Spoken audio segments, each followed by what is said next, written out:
Nedumkandam SME nursing കോളേജിന്റെയും taluk ആശുപത്രിയിലെ mobile medical യൂണിറ്റിന്റെയും ആഭിമുഖ്യത്തിൽ സൗജന്യ മെഡിക്കൽ ക്യാമ്പ് നെടുങ്കണ്ടത്ത് നടന്നു. ക്യാമ്പിന്റെ ഭാഗമായി ബോധവൽക്കരണ ക്ലാസ്, മെഡിക്കൽ പ്രദർശനം എന്നിവയും സംഘടിപ്പിച്ചിരുന്നു. ഗ്രാമപഞ്ചായത്ത് പ്രസിഡന്റ് പ്രേമി ലാലിച്ചൻ ക്യാമ്പ് ഉദ്ഘാടനം ചെയ്തു.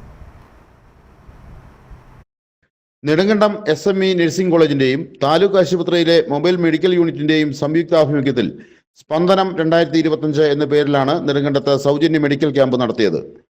ക്യാമ്പിന്റെ ഭാഗമായി സൗജന്യ നേത്ര പരിശോധന, വിളർച്ചാ പരിശോധന, രക്തസമ്മർദ്ദ നിർണയം, പ്രമേഹ നിർണയം എന്നിവ നടത്തുകയും മരുന്നുകൾ നൽകുകയും ചെയ്തു.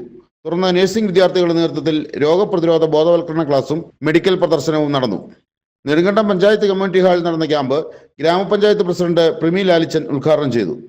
College principal doctor sister Deepa rose അധ്യക്ഷത വഹിച്ചു. മുണ്ടേരുമ ഹെൽത്ത് ഇൻസ്പെക്ടർ ഡോക്ടർ അനിൽകുമാർ മുഖ്യപ്രഭാഷണം നടത്തി.